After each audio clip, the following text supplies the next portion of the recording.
They stuffed him. Formation in the Apple Cup takes a knee. The clock will do the rest.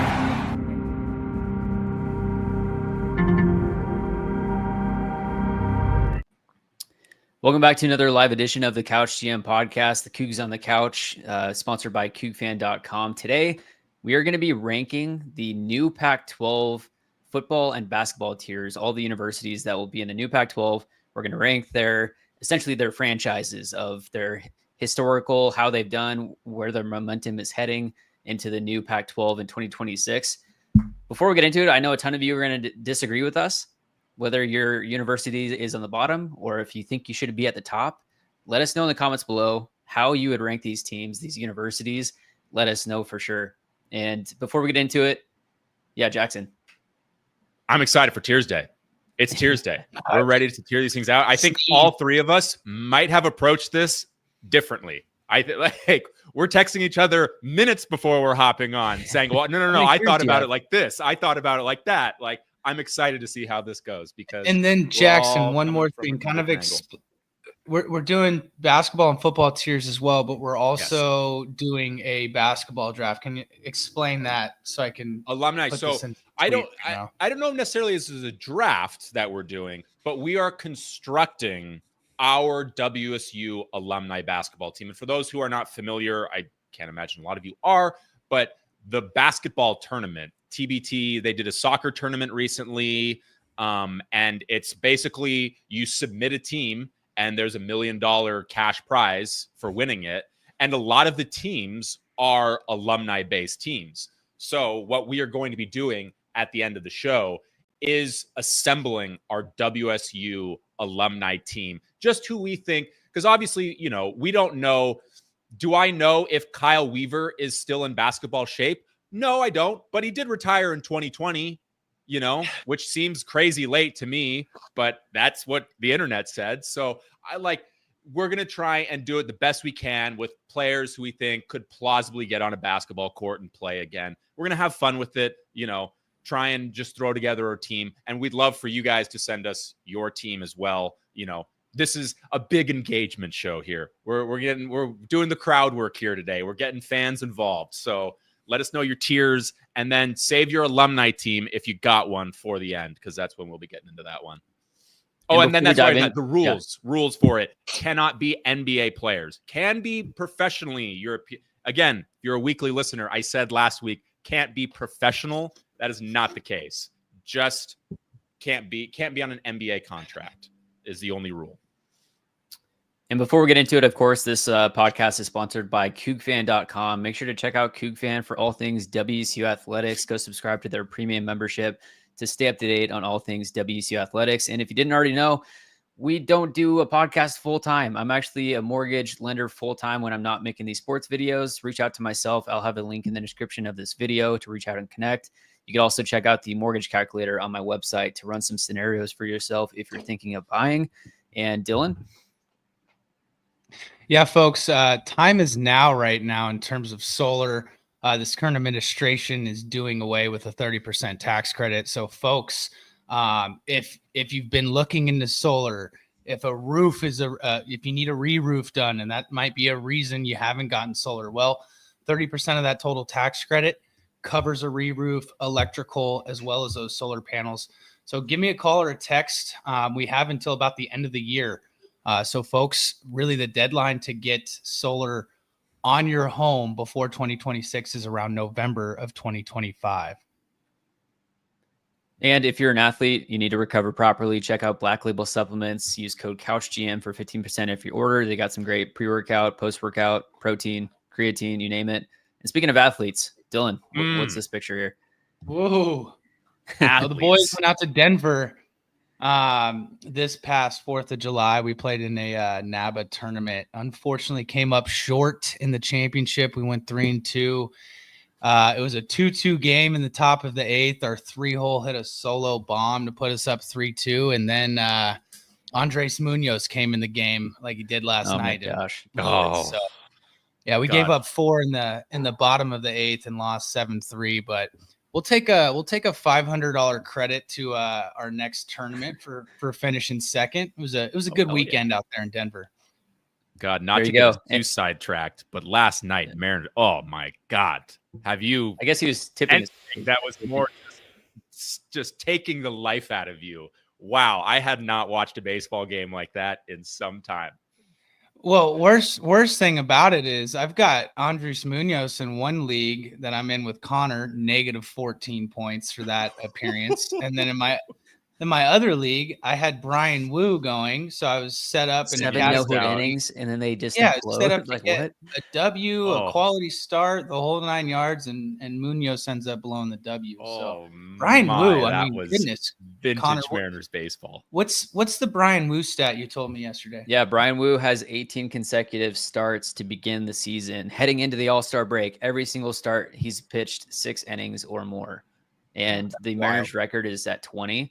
And to start a season, I believe it's like 24, 25 in all of baseball. So he's Felix, on the cusp of history. Mariners? Probably. Yeah, Mariners are 20. It was 20. Randy Johnson. Oh, Randy. Okay. Fair. And before we get into the tiers, check out a couple. Yeah, we got a couple interviews that are now live on YouTube. After this live stream, check out the interview with Colson Bruner, who is the long snapper for Washington State University. He played at Central, then went to U of O. Made his way out to the Palouse.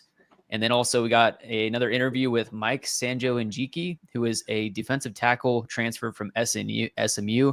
This guy's a beast. It was a great conversation, so check that out. We also have a couple other episodes coming out soon with Donnell Kirkwood Jr., who is the running back coach at Washington State, as well as offensive lineman Christian Holborn. So make sure to check those out. Now getting into the good stuff, the tiers. So we had a different amount of tiers stacked up. We're all over. Decided that we're going to go from bottom to top. So how do we want to start this? Started from the bottom. Now we here. Yeah, but who wants to go through their tiers and kind of dissect this thing first? Anyone want to take it? Or I guess I'll dive right into it. Considering I think I have at least we're starting football here. I'd like to make that clear. Yep. But I have the least amount of tiers. And I think partly that might just be because I just don't see the difference in a lot of the football. And it's very different for me in basketball. But I only have 2 tiers in my football. And I think maybe that separates. But like right now, as it stands in 2025, when I account for the history of these programs and the outlook going forward of the future, I think there are quite obviously 3 teams that sit on the front, on the top, and then there are 5 teams that sit below that. And guys, I think we know who they are. Second tier, it is sort of the Mountain West crew plus Texas State, CSU, Colorado State, San Diego State, Utah State, Fresno State, and Texas State. Leaving Fresno State, I think you can make a claim that Fresno State deserves to move up, but when I went and sort of looked back, like there are, Jeff Tedford, and he sort of put that thing together in the 2010s, and they've had some success. I just didn't see enough historical success for me to be like, this is a Boise State situation. It's not even close to a Boise State situation. And they were in the same conference. So I kept them down, which felt a little cruel. I'll be honest. I have love I appreciate what Fresno State has done over the years. But then in our first tier, it is the big 3. It's Washington State, it's Oregon State, it's Boise State. And I think really for me, the conversation was, does Boise State, because of the historical success, the track record of New Year's Six Bowls and 10 plus win seasons, I don't know how many they're at, but it's like, we might be talking double-digit 10-win seasons for a program that started in the 90s, which is damn impressive. Whether they deserve to be sitting on a sort of a 1A, 1B situation. And the reason I didn't, not only for just my love for WSU and not willing to cede the class of the Pac-12 crown to Boise State, you got to do, like, you go back and you look at some of the conferences that Boise State was in and start in the 90s in the WAC, like I mean, for God's sake, like there's a lot of those 10-win seasons where I'm like sort of putting an asterisk next to it, just like, okay, you're beating Idaho's, University of Idaho. And then I guess, some of the other Mountain West schools, but, you're doing it against cupcake teams. And I guess that brings it down for me where I have Oregon State and Washington State based on what they were able to do being in the Pac-12, playing against Power 5 conferences, evens things out for me. So, yes, Boise State has a little bit more historical success in New Year's Six bowl games and stuff like that. They have that. But again, just, strength of conference for me brings Washington State and Oregon State, along with some, historical success. And I'd say probably more recently for Oregon State, in terms of like making a New Year's Six bowl, that level of success. Where were you guys at? Yeah, so I guess I'll go with my tiers next. So at the top, I do have Boise State, Washington State, Oregon State. Second tier for me is Texas State and Colorado State. The third tier for me is SDSU and Fresno State. And then in a league of its own at the bottom, I feel like is Utah State. Kind of speaking to the Boise, WSU, OSU, it was a toss-up between, okay, yeah, Boise right now is at the top of their game. And they whether that's Ascengenti, a combination of things, they led all of the nation last year in sacks. Their defense is in a solid spot. What was that? It's hard to argue. Yeah. They had 240. They had the highest yards per game for offense last year, which of course was Ascengenti also, the 240 rushing yards per game. Mm-hmm. So I feel like their defense is going to be in a good spot. Obviously with recruiting, the blue field, the turf, the support of a big city in Idaho like Boise, to where there aren't like a ton of universities that are pulling away from that area. They have the recruiting, the facilities are top notch. As you guys saw, Dylan was at a Boise State game last year. Washington State clearly has gone through it. So is OSU with the rebuild. I feel like with everything that's gone on, OSU has been investing a lot in their facilities and everything that's gone on. They got Malik Murphy to come, with the NIL, the transfer portal. Washington State is going to be a completely new look team this next year. But heading into the 2026 season, I feel like they'll, Jimmy Rogers will have a year of momentum to do what he's going to do this year, to recruit again. Tier 2, Texas State and Colorado State. Texas State went 8-5 the past 2 seasons. They have the state of Texas that they can now draw upon. They have the Pac-12 brand that they can also get behind to really boost what they're doing. Colorado State is one of those teams that I feel like they're always kind of in there. Like when I have looked over the prior few years, they're always one of those teams that are, sneaky good. And then there's SDSU, which I feel like San Diego is a great spot, great recruiting. They don't have the best track record the past couple of years. Fresno State, they were 9-4, 10-4 back in 2020, 3 and 22.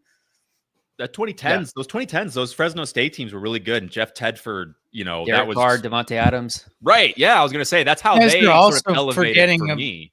You're also forgetting about Pat Hill. I mean, Pat Hill set the foundation for Jeff Tedford too in the early 2000s.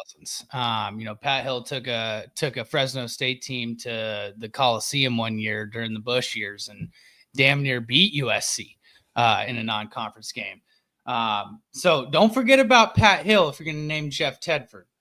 Sure, that's fair. All I'm saying, I guess, what I'm trying to say is I look at Fresno State a little bit more favorably than you did, Connor, in your list, because you had them below Colorado State and who else? I was going to say Texas State. Yeah, I mean that's interesting to me. We got this G5 team beat. Oh, come on. Fresno State and Boise State, they just don't like each other. That. I like it. I like it. That's good stuff. I didn't even. This is the first I'm hearing of this supposed rivalry. That's good stuff. In the mid 2000s, it was either Fresno State or Boise State winning the Mountain West. But if we're going to transition into my tiers, I'm going. My tiers are a little bit different. It's based off going into this year, obviously some tradition and some history put into that too. But I just look at what Oregon State did this offseason, and they came in and they got Malik Murphy. They went out, they got some offensive line help. They've got some good defensive transfers coming in. I think they're I shouldn't say easily, because Boise State still has a pretty damn good roster this year, but I think Oregon State has the best chance at making the college football playoff final this year. In terms of what you look at with their schedule, the amount of Power 4 teams that they have on it. You have Oregon as well. So you're playing Oregon, Wake Forest, Cal, and I miss one in Texas Tech. I mean, that's a pretty darn good little schedule to go along with 2 games against WSU. However you feel about that, it's a one-off, one-year thing. It is what it is.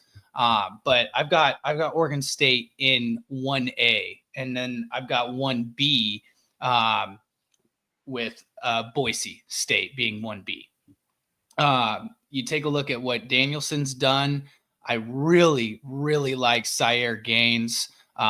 He was hurt much of last season and is a legit running back. So obviously it's not going to be Ashton Genty this season, but I don't think it's going to be a significant drop off with Syer Gaines in the backfield for Boise State.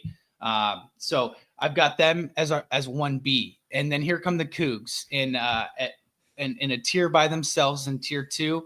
I take a look at it this year. This is Jimmy Rogers' first season under the helm. Obviously, your first recruiting year in terms of bringing in freshmen as well as transfers. So there's a lot going on. Also, we still don't even know who's our starting quarterback. Let's be honest here. Right. It's probably a 3 or 4 man race as we head into fall camp and should dip into hopefully Zevi and another guy as we finish up fall camp. But I just think there's a lot of moving parts for Coach Rogers and this staff. Like I said at the beginning of the year, I think if you make a bowl game, it's a huge, huge win this season for the Cougs. And then moving into tier 3, I've got 3 schools. I've got Fresno State, Colorado State, and Texas State. And Texas State was a little bit tough to put in here, but just based off of their head coach, DJ Kinney, 2 straight A-win seasons, I think he's got a lot of momentum there. And I think he's got a lot of momentum where if he wins double-digit games next year, you might not see him at Texas State in their first season in the Pac-12. That's something that I think is a narrative that we need to watch this year is if they win 9, 10 games, do they keep their head coach going into the final year of the Pac-12? Fresno State and Colorado State. I really liked the addition at head coach, Matt Entz, former North Dakota State head coach. He's now coaching at Fresno State. And Fresno State's a little bit of a sleeping giant. They've got a really good, fertile area of recruiting because you're smack dab in the middle of Southern California and Northern California. Obviously, a little bit more northern in Fresno, but you've got the ability to really stretch around the state of California for your recruiting. Also, they've got one of the biggest stadiums in the new look Pac-12. I know it's not up to date. I know there's a lot of things in the news right now with this city of Fresno in terms of looking at a new football stadium. That's been in the news, something we'll cover as well. But I look at that. Fresno, they don't have, sorry, man, it's the armpit of California. I'm from Palmdale myself. It's just, come on. What else do you have to do in Fresno on a Saturday night than besides and go watch the Fresno State Bulldogs? Excuse me. I'm sorry. How much time have you spent in Fresno, Dylan? Please. What's the meaningful amount of time that you have spent? Unfortunately, too much. Unfortunately, too much. Okay. I was going to say, I thought you were about to say, unfortunately, not at all. And I was going to say, well, at least if you have experience, I've done a lot of door-to-door work out in Fresno selling solar. So, sure. And then CSU, Jay Norvell, he's got the second best recruiting class in the Pac-12 this year. They've been building these recruiting classes for the previous 2 seasons, just haven't been able to get over the hump.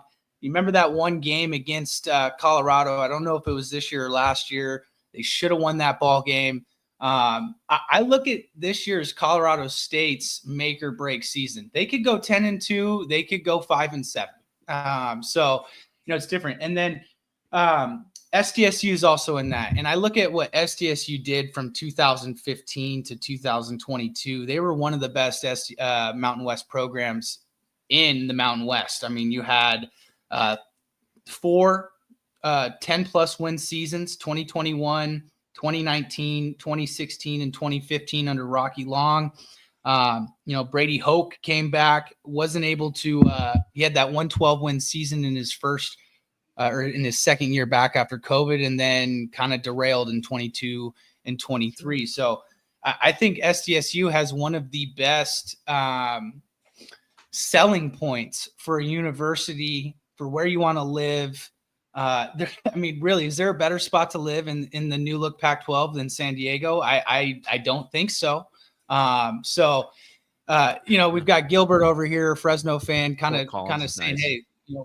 Hey, my bad. I was shitting on Fresno. Yosemite Valley is a 2-hour drive away. Thank you, Gilbert. Thank you for stepping in. Thank you. I appreciate that. You've also got Kings Canyon, Sequoia National Park within, a stone throws away as well. So, Joe over here says, hey, CSU is a tough place to play. That's another spot, 35,000+ fans, bigger stadium in the Mountain West Conference. So, FSU,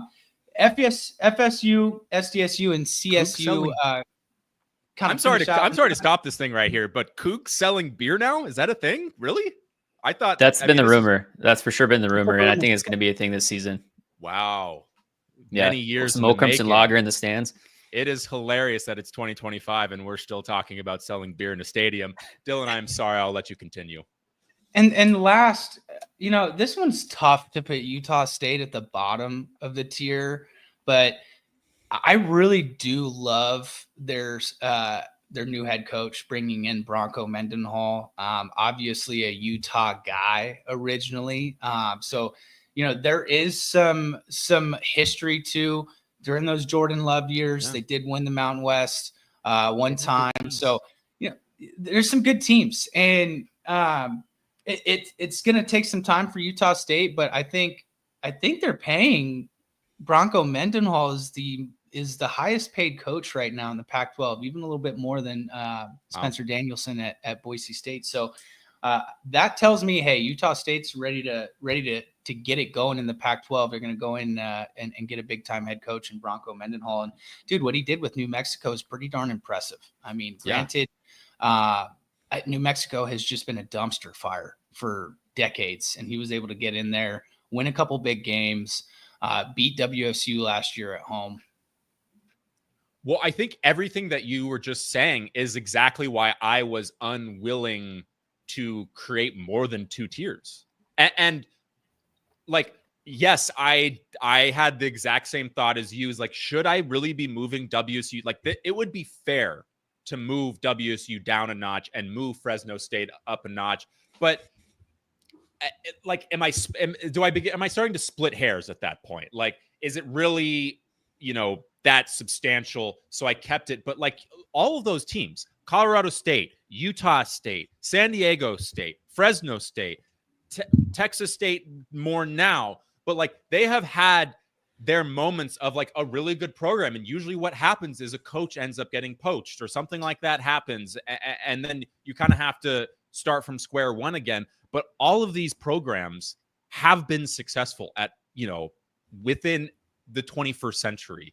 And I didn't see reasonable grounds to sort of separate them any farther, like, than Boise State standing above all of them. And then, the rest of them are kind of lumped in together. It was just, you could say sort of 2015 to 2020, that was really FSU and San Diego State. A little bit earlier than that, might be Utah State.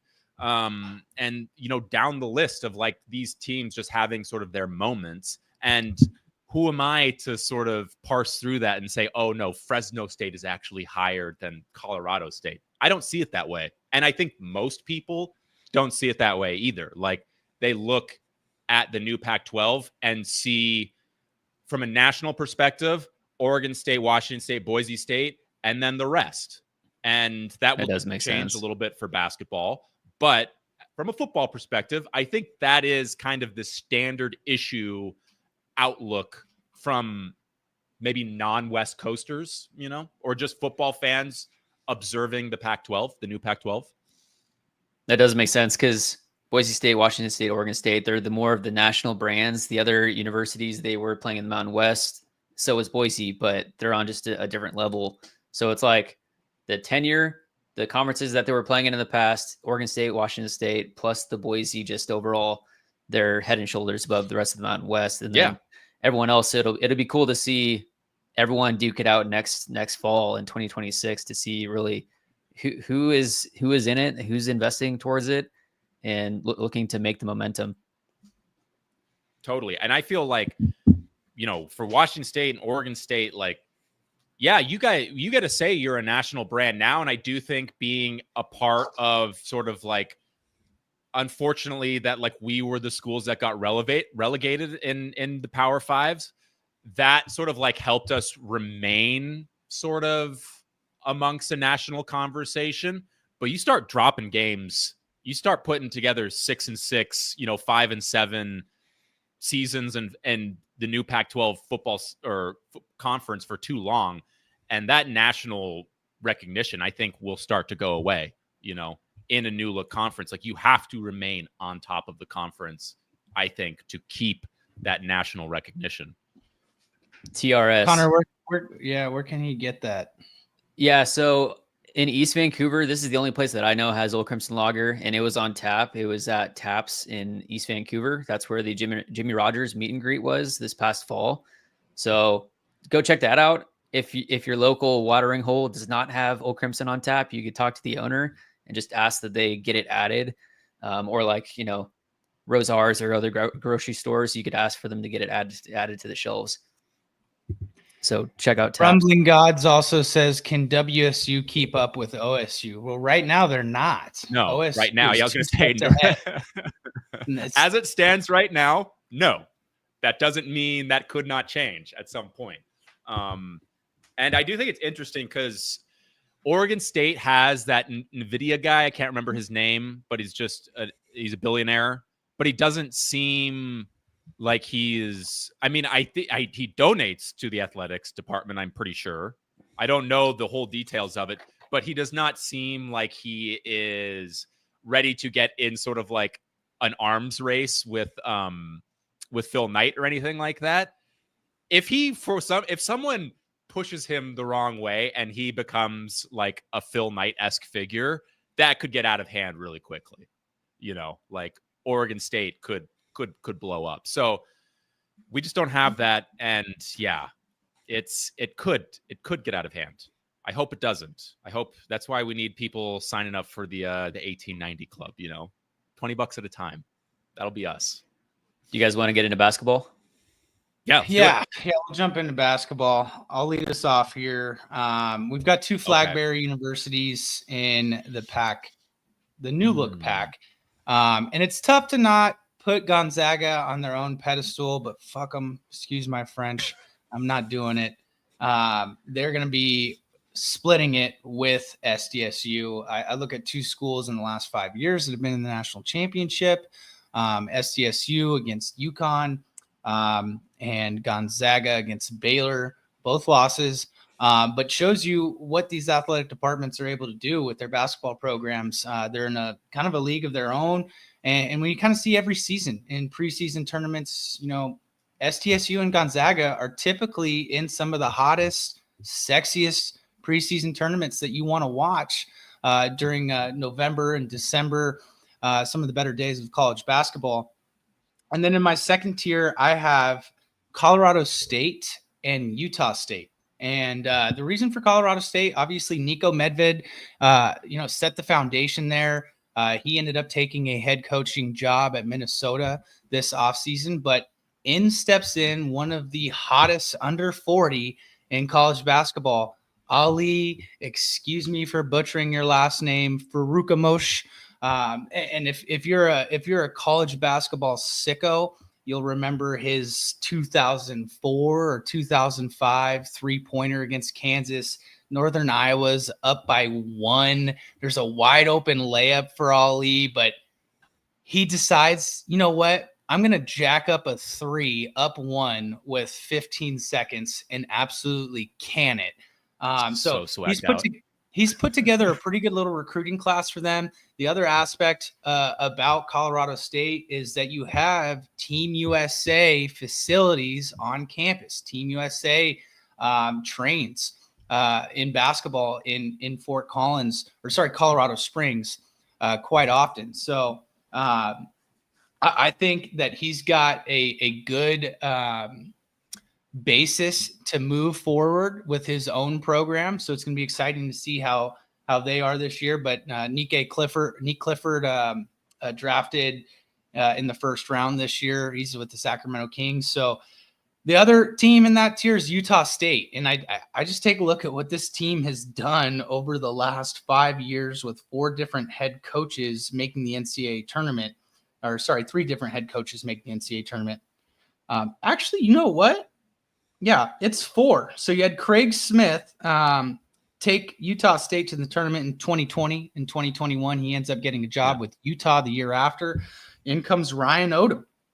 Ryan Odom doesn't make the tournament in his first year, but in 2022 and 23, he goes 26-9 and then gets a bigger job at VCU. In comes Danny Sprinkle, 1-year wonder from Montana State, goes 28-7. Leads them to the second round, takes a job with UW this past year. And now their current head coach, Jared Calhoun, 26-8 in his first year, took him to the first round. I mean, that's darn impressive what Utah State has been able to do as a basketball program over the last 5 years. 4 different head coaches taking their team to the tournament.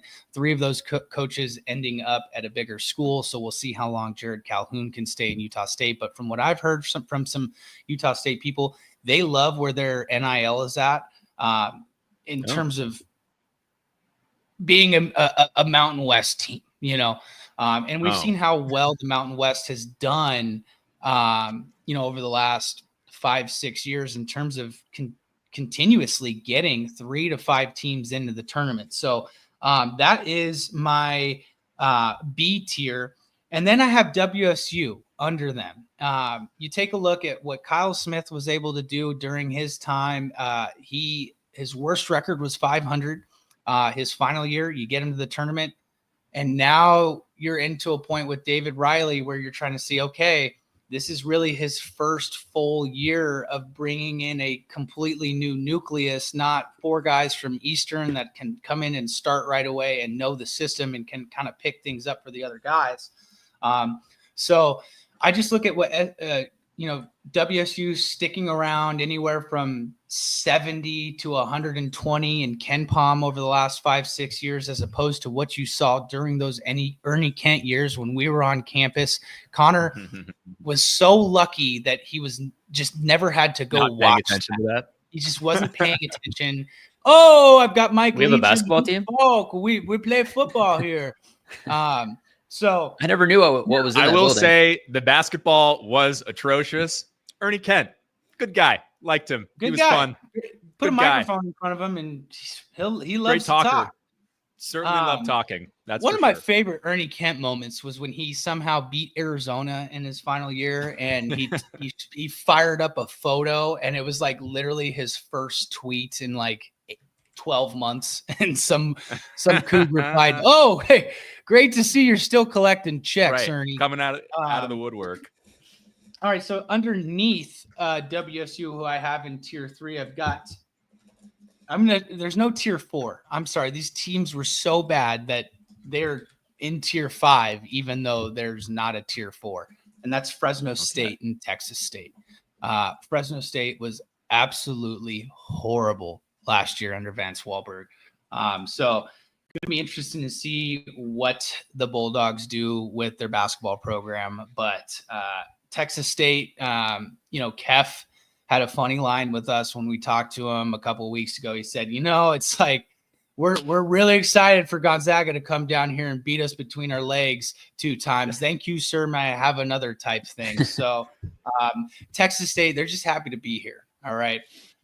So we'll see what they can get going basketball wise. But the good thing about them in terms of where their net was, I'm just going off a stat I saw a couple of weeks ago. I believe they're around like that 180 to 200 range. So really, when you're taking a look at the lowest teams in the Mountain West Conference, like the Air Forces and the San Jose States of the world, Texas State, their net rating, while it may be poor, opposed to the rest of the Pac-12, at least it's not in the -2 or in the 250 or below depth of net. Sure. All right. I think it's my turn now.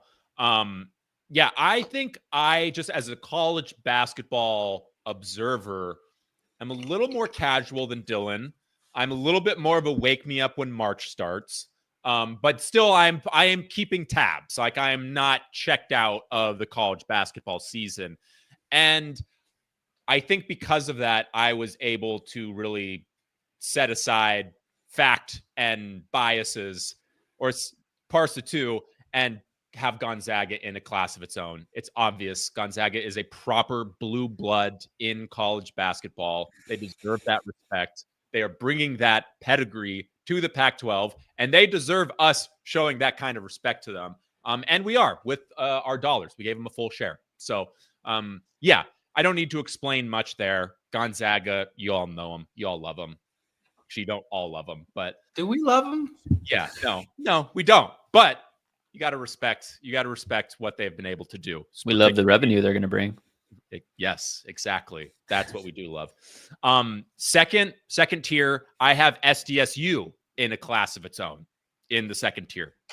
Now, Utah State is starting to, I wouldn't say it's close in the same Make way. a Sweet 16 first. Right. That's what I'm saying. Like, you're starting to get into, maybe we're ready to have the conversation about potentially moving up to that tier, but still SDSU, I think, is comfortably in its own class. And then my third tier is Utah State, just because this is a what have you done for me lately kind of program. And they have done a lot for us recently. They're getting to the tournament, what feels like dang near every year. Since what you were saying, since 2020, 4 out of 5 years. What was it? Yeah, I can't remember. I think their only season they did not make the tournament was the COVID year, which didn't happen. And then I believe 1 year with Odom. So yeah, 5 of the last 7 tournaments. Pretty dang good. And then for 4, I have sort of the football big 3: Boise State, WSU, Oregon State. I think there is merit to maybe possibly separate those two a little bit. I think maybe recently Boise State feels like they've had a pretty dang good program for basketball. Not enough success where I felt like it deserved of moving 1 or 2 down and 1 up. What was that? Let me cut you off real quick because I totally forgot to place Boise State in my tier, and I have them in the same tier as Utah State. And just the quick reasoning for that, obviously they have not had the success that you want to see in terms of winning games in the tournament with Leon Rice, but they're getting to the tournament yearly. Right. Leon Rice, a Washington State grad. So I think that's a fair, because like, as I was just saying, like, I didn't see enough in them to separate them from Washington State and Oregon State, but you bring up an excellent point. Enough. At least they're getting to the tournament. Like, they are making the tournament, fairly regularly enough for a Pac-12 school. So maybe I'm wrong about that, but I'm going to stick to my guns. I think you have to edge Boise State ahead of at least Oregon State. I mean, granted, Oregon State just had that one off. They've probably been to more NCAA tournaments appearances than we have. Combined. Then OSU and WSU combined in the last 10 years, Boise State has more appearances. Oh my God. Because WSU just has 1 in the last 16 years, or 17 now. And how many does Oregon State have? What is Oregon State at, though? How many do they get into? And the viewers are like, these are things that we thought you guys looked up. Yeah, we thought you did your research. SDSU before. Mike says Final Four for SDSU this year. Final Four this year? SDSU Mike. Hell yeah, brother. We're holding you to that. As a matter of fact, if your prediction is correct, we'll bring you on the show. Absolutely. I'm saying it right now. SDSU Mike, He's on every week. Thank you for joining. I know. We love that. We love that kind of loyalty to the show. Okay, where was I at? I completely stopped there for a second. So yeah, it was Boise State, WSU, OSU. Dylan, I think you make a very fair case. You could totally move Boise State up into that Utah State. But I do feel like Utah State sits above them. Like they have been a better program than Boise State. To me, it feels that way. And maybe that's not actually true. But again, I'm more of a casual. It feels that Utah State sits above Boise State.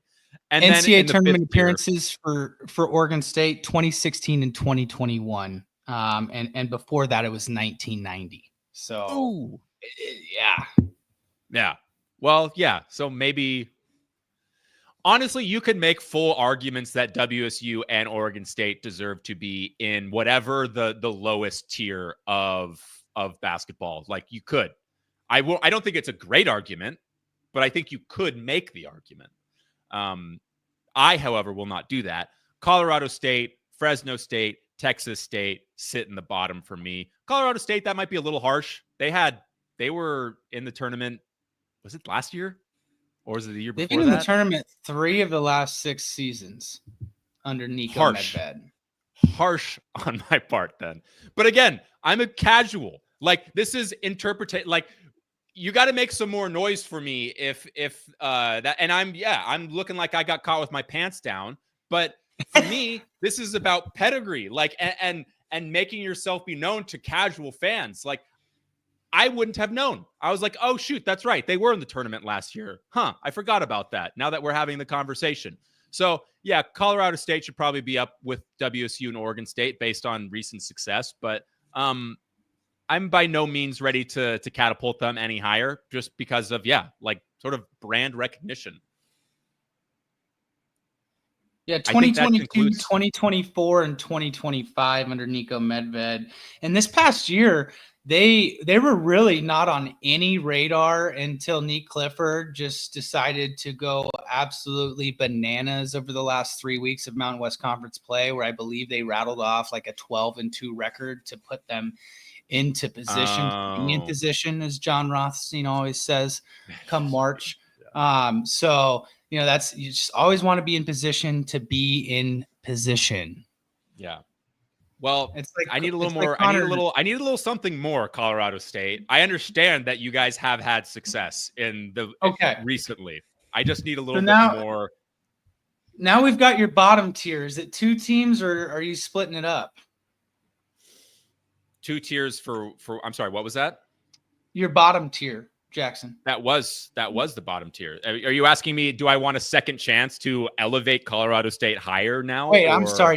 Where did you have Texas State and Fresno State? At the bottom. Oh, okay. I just missed that. Oh my goodness. Yeah, I think so. I think you were so caught off guard by me including Colorado State amongst them. I think that was such a blasphemous take for you that you just completely just didn't hear me mention Fresno State and Texas State. Fresno State, Kawhi Leonard, come on. They got one guy. I dribble with 2 hands at the same time, so I'm not going to rank any teams. I don't know basketball. They've got another 7-footer to pair with Guath this year. That's pretty ridiculous. I know that they do have Reese Dixon Waters coming back, USC transfer. And there's a lot to like about this SDSU team this upcoming year. We got some Aztec heads in the chat. I'm liking this. They should be the belle of the ball in the Mountain West Conference, especially with Tyson Degenhart leaving at Boise State, Nick Clifford leaving at Colorado State, new head coaching staff. You'll see what Utah State puts together as well. But I think they're leaders in the clubhouse in the Mountain West Conference this year. And I think you could see 3 to 4 teams get in that tournament. But there was definitely some good players that left the Mountain West Conference due to graduation or draft. Also, as well as transfers. Yeah, the San Diego State alumni team, that would be a fun one. That would be a fun. I'm hoping Aztecs for life as SDSU Mike. I'm hoping you got an alumni team ready for us. All right, now they're they're really all right. Easy, Mike. All right, easy, Mikey. Okay, should we get into our alumni team? Is it time? Yeah, Connor, what are your basketball tiers? Oh, yeah. I said I dribble with both hands at the same time. I don't know basketball. I think that's okay, though. Like what? I would say like, Gonzaga above everybody because sure. like I'm not a basketball fan, but it's like right. Gonzaga's in the tournament every single year. Okay. I've heard Dylan talk about SDSU and how good they are. I know like WSU had Klay Thompson at one point. Obviously, he turned into something great. Outside of that, the other universities I don't really see a ton on okay. Big, and I think honestly, picture. Right then and there, of Gonzaga sits up here, and then everyone else is here. I think a lot of people like Connor. That opinion or that like perspective is a lot more common than you probably think. Like it is just Gonzaga, and then everyone else is sort of just there. They're always on the TV. You don't see the other teams on the TV. Aztec fans, can help me out here. Is Nick Boyd returning? Aztec Mike, Aztecs for life. Is he coming back as well? You say nope. Okay, so he's in the NBA. Okay, all right. Somebody while we're letting Aztec Mike or SDSU Mike and all those guys. Oh, it's Miles Bird. Is it Miles Bird that's coming back?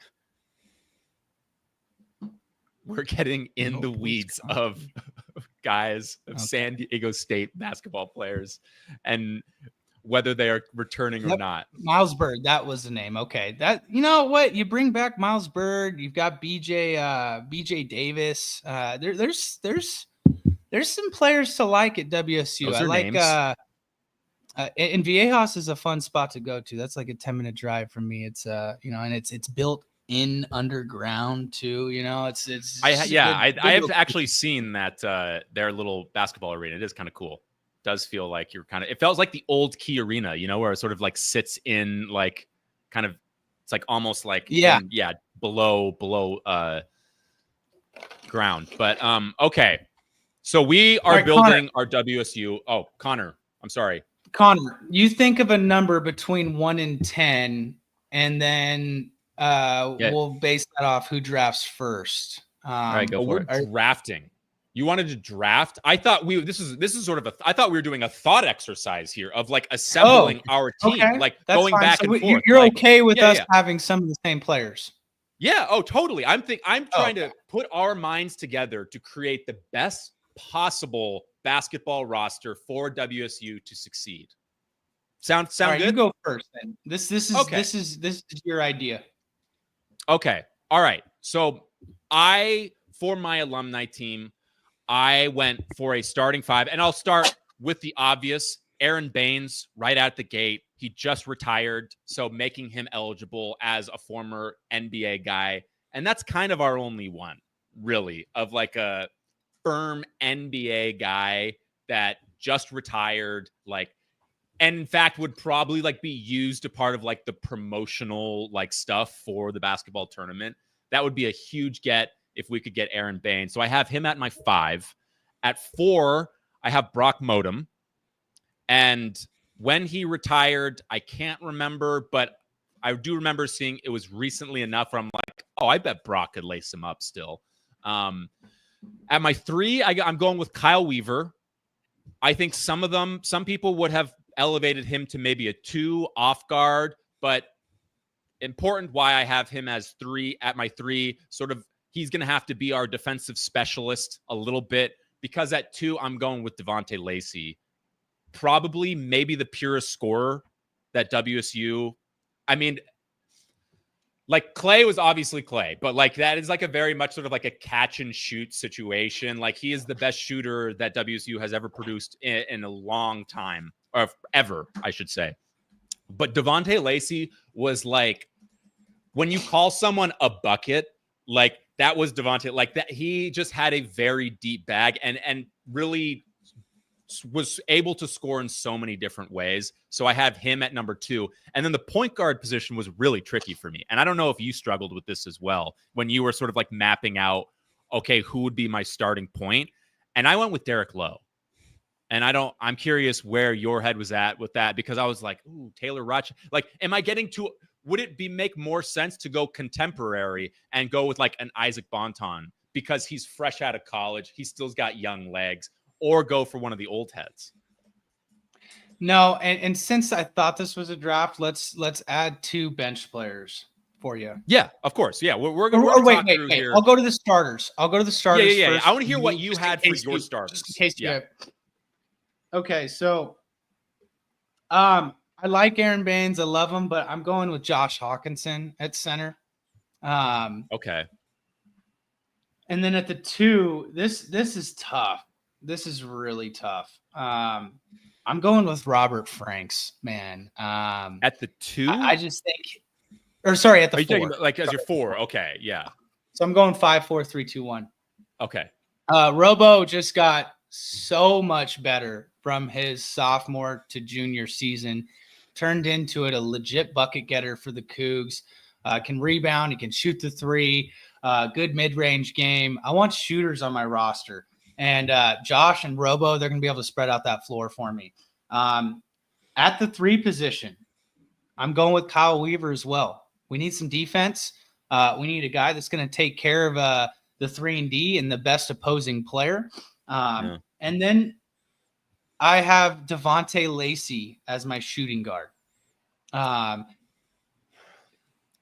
The mix of these players, the mix of these players feels like, oh God, this could get dicey. We got a lot of shooters, not a lot of defense. Like Kyle Weaver. Continue. I want to let you finish, and then we can sort of parse through some of it. It's tough to pass up Derek Lowe and Taylor Rochester, and I guess that just shows that I'm a Coug that showed up to WSU in 2015 by that. But I've got Malachi Flynn, man, as my point guard. This is a guy that dropped 50 points in an NBA game at one point.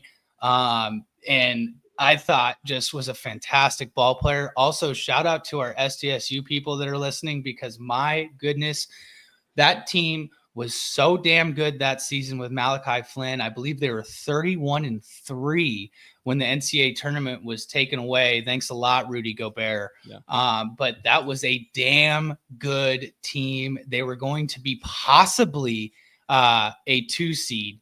Or possibly maybe a 1 seed, for sure, a 2 seed that year. That was a very fun team to watch.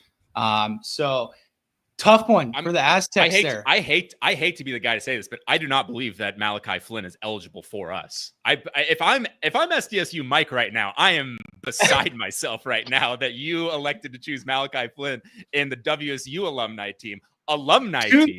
2 years. I'm pretty sure he got his degree at WSU and then got a nice do we have any way of verifying that? I have no idea.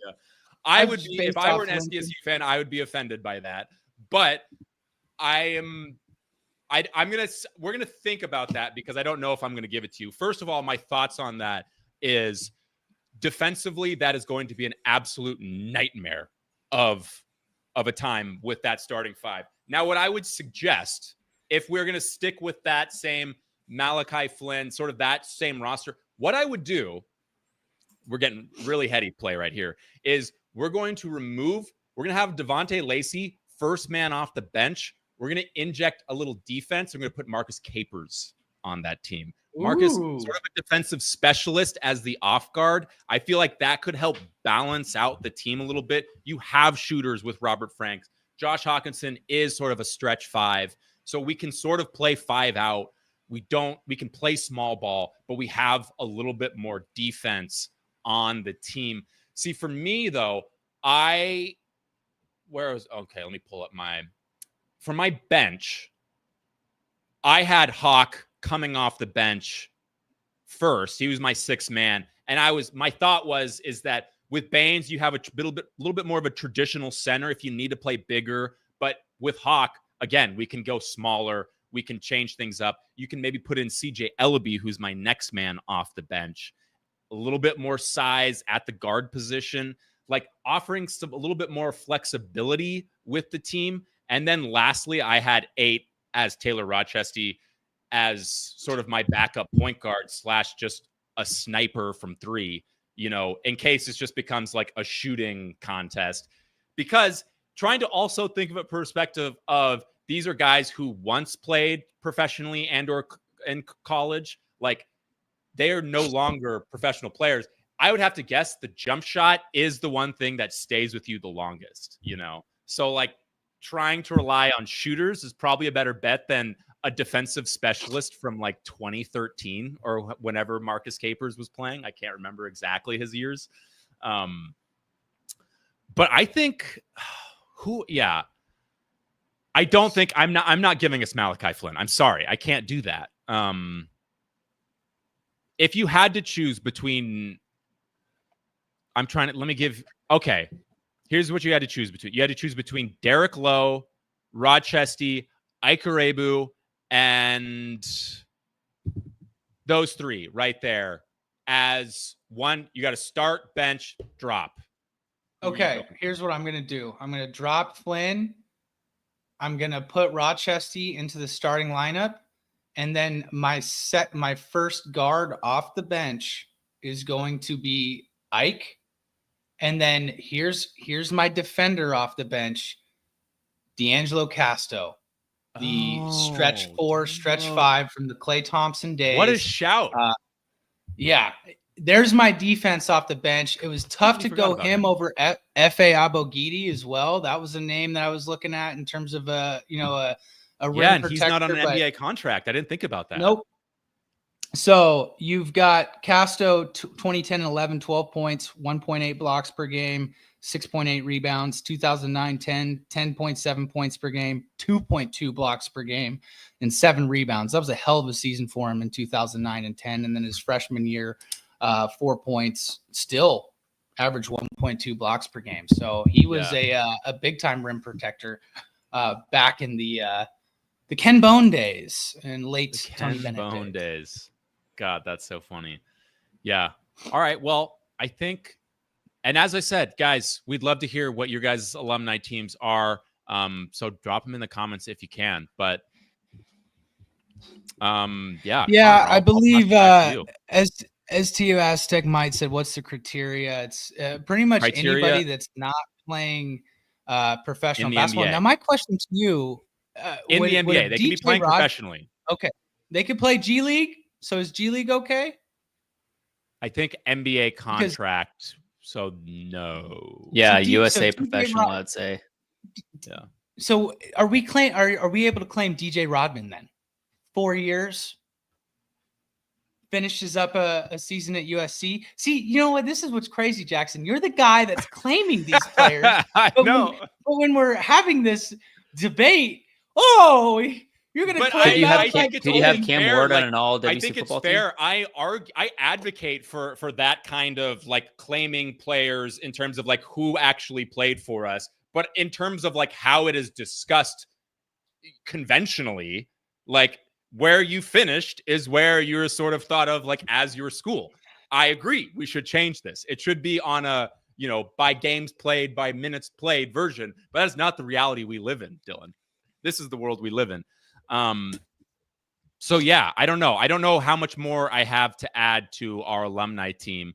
I think what I took away from the experience is there are not as many basketball alumni players or that I could actually think of to like fill out this team. I really struggled with point guard. I was like, man, we really did not have like a lot of great point guards. And it's been a while since we've had some good point guard play. We've had moments. You're going to name Deontay Daniels.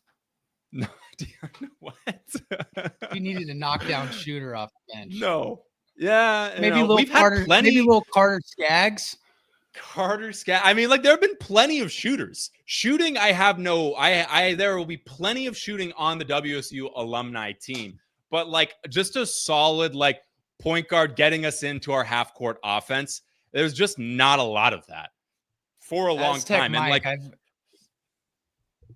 Billy White. He's bringing up the name Billy White. And boy, if I could tell this story on camera, I would, but I can't. Billy White, let's just say some of his best friends were Cheech and Chong. Oh, okay. All right. That's all I'm going to say. Well, okay. All right. But yeah, I don't know. I think that wraps it up, fellas. Sweet. Thanks everyone for tuning in. Nice work, guys, with your rankings, with your tiers, with the draft. If you have an opinion, if you're a WSU fan, Pac-12 fan, let us know your tiers, your rankings, where your university would rank in the new Pac-12 with football and basketball. Thank you all for tuning in. We'll see you next week at the regular scheduled programming Thursday at 9 a.m. Go Cougs, and we'll see you in the next one. Go Cougs.